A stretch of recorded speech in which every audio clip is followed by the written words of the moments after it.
बिस्मिल्लाहिर्रहमानिर्रहीम अस्सलाम वालेकुम and welcome back to my YouTube channel. मैं हूँ सिद्रा और आज आपके साथ शेयर करूँगी एक बहुत ही काम की रेसिपी।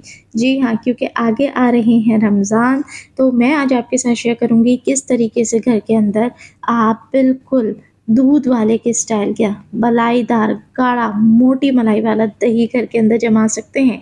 बहुत ही गाढ़ी दही जमाने के सारे राज, वो भी सिर्फ 3 घंटे के अंदर। तो आज रेसिपी को आपने कंप्लीट वॉच करना है, गौर से सुनना है, सारी टिप्स आपके साथ शेयर करूँगी। रेसिपी अच्छी लगे तो लाइक शेयर लाज़मी करें। तो यहाँ मैंने आधा किलो दूध इस्तेमाल किया है। दूध कोशिश करके आपने ले लेना है गाढ़े वाला, यानी इसको अच्छे तरीके से हमने पहले उबाल लेना है। और पहली टिप जो मैं आपके साथ शेयर करने लगी हूँ वो ये है कि दूध जितना ख़ालिस होता है, जितना अच्छा होता है, उतना मोटा बलाईदार और गाढ़ी आपकी दही जम के तैयार होती है। यानी ये सीधा-सा फ़ॉर्मूला है कि अगर दूध पानी वाला होगा, पतला होगा तो दही भी पतली जमेगी। लेकिन इसकी एक बहुत बेहतरीन टिप आपके साथ यहीं पर शेयर कर दूँ, हर किसी को बिल्कुल ख़ालिस दूध अवेलेबल नहीं होता, तो आपने क्या करना है दूध को पहले अच्छे से उबाल लेना है, उसके बाद बिल्कुल धीमी आँच करके इसको 5 से 7 मिनट इस तरीके से फेंट लेना है। इससे क्या होता है कि दही का जो पतलापन है, दही थोड़ा पक जाता है, थोड़ा गाढ़ा हो जाता है तो उसका पतलापन थोड़ा रिड्यूस हो जाता है और अच्छी मोटी गाढ़ी दही जम के रेडी हो जाती है, वो भी कम टाइम के अंदर।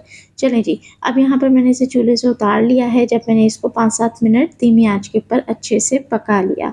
अब यहाँ पर इसको ठंडा करना है, ठंडे से मुराद है नीम गरम, और नीम गरम किसे कहते हैं वो भी मैं आजे आगे जाके आपके साथ शेयर कर देती हूँ।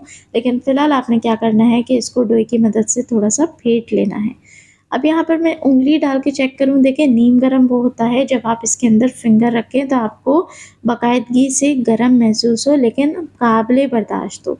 यानी आप 7-8 सेकंड तक अपनी उँगली उसके अंदर डिप रख सकें।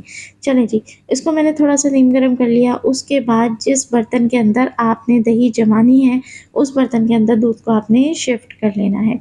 कोशिश करके मिट्टी के बर्तन के अंदर दही जमाएँ तो मिट्टी के बर्तन में चीज़ बहुत अच्छी पकती भी है, जमती भी है। तो मैंने यहाँ उसी कुंडली के अंदर दही जमाया है जिसमें मैं रमज़ान में हमेशा जमाती हूँ। अब देखिए मैंने इसे चेक कर लिया है, अल्हम्दुलिल्लाह बिल्कुल परफ़ेक्ट नीम गरम दूध है। आपने क्या करना है, दही लेनी है सिर्फ़ 1 चम्मच और साइड से इस तरीके से ख़ामोशी से आपने दही उसके अंदर रख देनी है। बस यही इसका फ़ॉर्मूला है, ज़्यादा आपने इसको हिलाना नहीं है उस वक़्त। और दही के बारे में बता दूँ, जैसा दही आप लगाएँगे यानी झाग जैसा लगेगा, वैसा ही दही आपका बन के तैयार होगा। ठीक, अगर मीठा दही है तो दही आपकी मीठी बनेगी, अगर थोड़ा पुराना है तो फिर आपने क्या उसके साथ करना है कि आपने थोड़ी-सी चीनी मिला के उसको मीठा पहले कर लेना है। वरना क्या है कि दही खट्टी ही बन के तैयार होती है। अब आपने क्या करना है, जिस तरफ से आपने झाग डाला था उधर आपने नहीं चिड़ना, दूसरी जानिब से आपने अच्छे तरीके से इसको 5 मिनट तक, तकरीबन 3-4-5 मिनट तक आपने इसी तरीके से डोई की मदद से फेंट लेना है। इससे क्या होगा कि फेंटने से एक झाग सा ऊपर बन जाएगा जैसा कि आपको नज़र आ रहा है। यही झाग आपकी दही को अच्छा मोटी मलाई देगा। तो बेहतर है कि आप इसे इसी स्टेज पे थोड़ा-सा फेंट लें ताकि झाग देखें आप कितना माशाल्लाह प्यारा सा झाग आया है। अब आपने क्या करना है कि मैं इसको मलमल के कपड़े से रैप कर लूँगी, कवर कर दूँगी।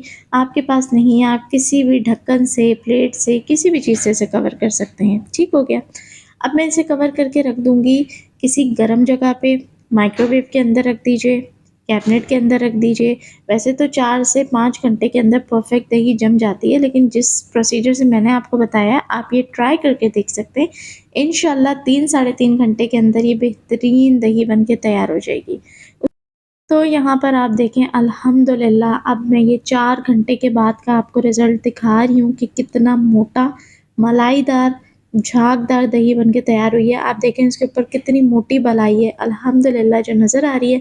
और अब आपके सामने मैंने इसे कट किया, आप देखें बिल्कुल पुडिंग जैसा एकदम गाढ़ा दही बिल्कुल बन के रेडी हो गया है, कितने कम टाइम के अंदर।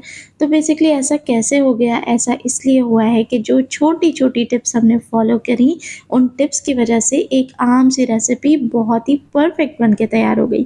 तो अगर आप सब भी चाहते हैं कि आप भी ऐसा ही गाढ़ा मलाईदार दही रमज़ानों में रोज़ाना जमाएँ और एन्जॉय करें, तो आपको इस रेसिपी को कंप्लीट फ़ॉलो करना है, और ना सिर्फ फ़ॉलो करना है बल्कि लाइक करके अपने दोस्तों के साथ भी शेयर करना है, और चैनल को भी करें सब्सक्राइब। देखने वाले सभी लोगों का बेहद शुक्रिया।